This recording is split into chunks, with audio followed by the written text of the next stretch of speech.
ไปสายไปก่อนเด้อสนะ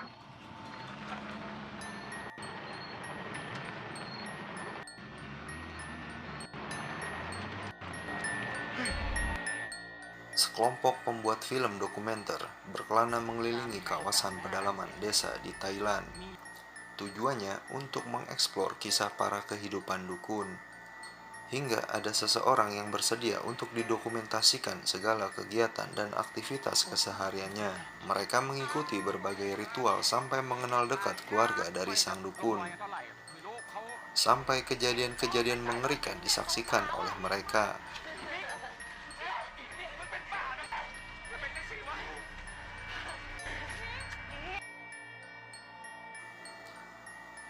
Cerita berawal dari seorang wanita parubaya bernama Nim yang mengisahkan tentang awal mula dirinya menjadi seorang dukun. Ia bercerita saat bibinya pensiun dari dunia perdukunan, sang dewa bayan lalu memilih kakak perempuannya untuk menjadi penerus. Namun sang kakak menolak karena tidak ingin menjadi seorang dukun. Dewa bayan adalah sosok dewa baik yang dipercayai menjaga keluarganya. Hingga akhirnya Dewa Bayan memilih dirinya untuk meneruskan profesi bibinya. Singkat cerita, ia menjelaskan kepada kru hari ini akan membawanya ke rumah duka karena bertepatan dengan meninggalnya suami dari sang kakak. Dalam perjalanan, mereka melihat kejadian mengerikan. Ia bercerita suami almarhum keluarga kakaknya memiliki rentetan musibah tragis. Ayah suaminya meninggal dengan cara bunuh diri yang sehari sebelumnya membakar pabrik beserta para pekerjanya demi sebuah asuransi. Tak sampai di situ, tepat 1 tahun yang lalu, anak laki-laki kakaknya bernama Mike meninggal karena kecelakaan motor. Dan saat ini kakaknya hanya hidup berdua dengan putrinya. Saat malam tiba, ia berteriak tidak jelas dan memaki tamu di sana. Hingga suasana semakin malam, tiba-tiba Min melihat sosok wanita tua buta sedang memandang Min dan dirinya. Pagi harinya, wanita tersebut meninggal tanpa sebab yang jelas.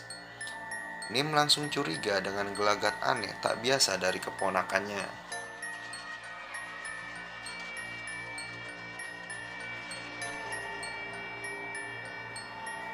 Min mengajak kru dokumenter berkeliling kampungnya.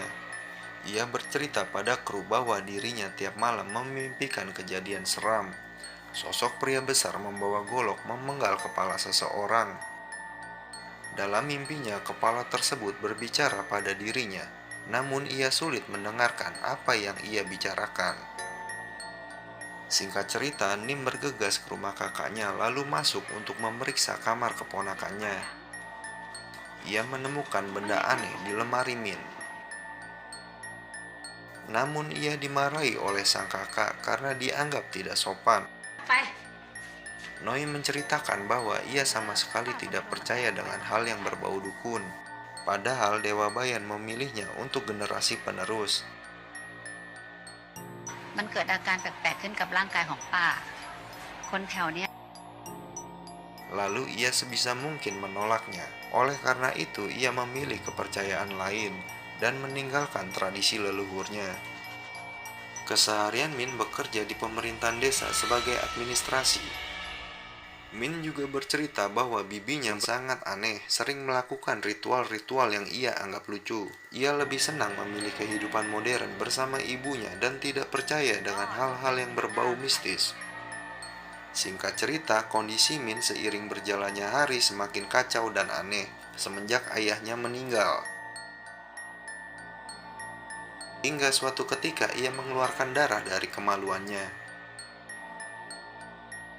Noi berusaha meminta tolong kepada Nim untuk membantunya. Pada keesokan harinya, dengan keadaan parah, Min tetap bekerja menuju kantor. Sesampainya di sana, ia dipecat oleh atasan. Para kru menanyakan hal tersebut karena memecat orang tanpa sebab. Akhirnya, atasan pun memberikan bukti hal tidak senonoh yang dilakukan Min di kantornya. Min semakin depresi ditambah rasa sakit yang dialaminya. Noi bercerita kejadian yang dialami anaknya mirip seperti dia waktu muda saat Dewa Bayan ingin menjadikannya seorang dukun. Nim langsung bergegas menemui adik laki-lakinya untuk menemani ke kamar putra Noi yang sudah lama dikunci. Nim mengetahui kejadian meninggal keponakannya bukan karena kecelakaan. Ia beranggapan bahwa Min ingin diajak kakaknya ke alam lain. Mengingat semasa hidupnya Mike sangat sayang pada Min. Sesampainya di lokasi bekas tempat gantung diri keponakannya, Nim segera melakukan ritual pemanggilan arwah Mike. Namun ritual yang ia lakukan selalu gagal. Ibunya hanya bisa berdoa demi kesembuhan putrinya. Hingga suatu saat Noi memaksa adiknya untuk mengantarkan ke seseorang dukun yang berbeda aliran dari si Nim. Saudara laki-lakinya segera memberitahu Nim saat ritual dimulai. Nim langsung marah kepada dukun tersebut. Sontak jin yang ada di tubuhnya tidak terkendali dan melukai Noi. Min langsung lari dan menghilang. Singkat cerita, sudah beberapa hari tak kunjung kabar di mana keponakannya saat ini. Pamannya segera melapor polisi untuk meminta bantuan. Dan kepolisian hanya menyuruhnya bersabar. Hingga yang kedua kalinya ia dipanggil untuk melihat rekaman dari supir taksi yang mengantarkan Min ke suatu tempat yang belum diketahui. Ia bercerita apapun ia akan lakukan agar putrinya bisa kembali dan sembuh. Ia segera berdoa agar Dewa Bayan menolongnya. Ritual pun dilakukan kembali karena sempat tertunda. Hingga akhirnya menemukan jawaban dari Mike tentang keberadaan adiknya. Ia segera bergegas menelusuri bangunan tua milik ayah mertua Noi yang sudah lama terbakar. Dan akhirnya menemukan Min dalam kondisi tidak sadar. Lantas ia bercerita akan pergi ke hutan menemui Dewa Bayan. Saat kru dan ia sampai di sana, Nim berteriak histeris lantaran patung Dewa Bayan terpenggal. Kekuatan hitam yang merasuki Min semakin kuat hingga ia meronta-ronta tak terkendali dan mengaku-ngaku sebagai Dewa Bayan. Nim menyadari dirinya sudah tidak kuat menghadapinya.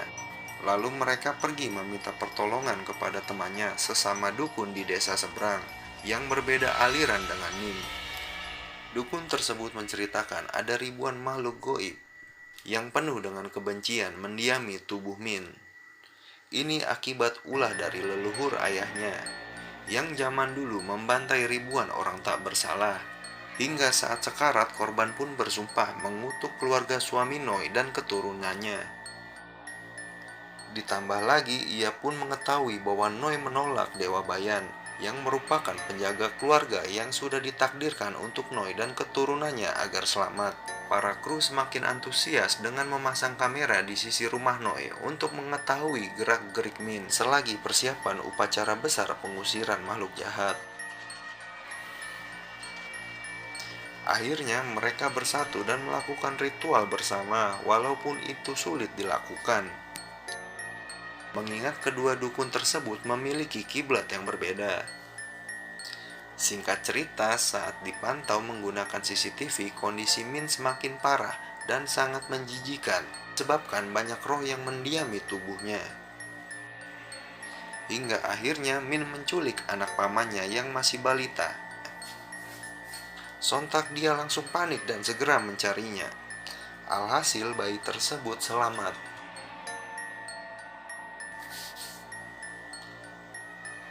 Lama tak ada kabar, Noi mengunjungi rumah adiknya. Sesampainya di sana, kondisi rumah berantakan dan ia menemukan Nim sudah dalam kondisi tak bernyawa, yang kemungkinan besar diserang makhluk gaib. Sang dukun menjelaskan ritual ini sangat rumit, lantaran harus menyiapkan banyak sesajen. Karena yang akan dihadapi adalah jin-jin jahat yang ganas. Ditambah lagi kondisi Min yang sudah tak terhitung lagi total setan yang merasukinya. Ritual pun dilaksanakan. Awalnya ritual ini terbilang sukses hingga kondisi sudah terkendali. Namun saat ritual belum selesai, kekacauan terjadi. Bibinya merasa anaknya berada di dalam kamar Min. Saat bibinya ingin membuka pintu, dia dilarang oleh asisten dukun karena belum ada aba-aba dari gurunya. Ia semakin panik melihat bayinya tak ada karena ulah kejahilan Min. Padahal bayinya ada di kasur sedang tidur nyenyak. Akhirnya perkelahian terjadi hingga Min membunuh bibinya beserta kru dan yang lainnya. Saat sang dukun merasakan ada yang tidak beres terhadap ritualnya, tiba-tiba ia kejang-kejang hingga terjatuh dari lantai atas hingga tewas.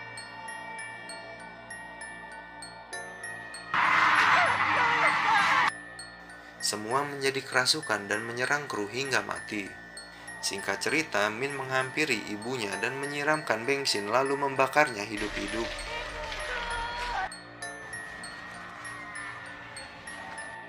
Dalam rekaman sebelumnya, Nim mengingatkan bahwa ritual apapun akan sia-sia, lantaran tidak ada lagi kekuatan Dewa Bayan untuk Nim dan keluarganya, yang pada akhirnya semua orang yang melakukan ritual tersebut tewas.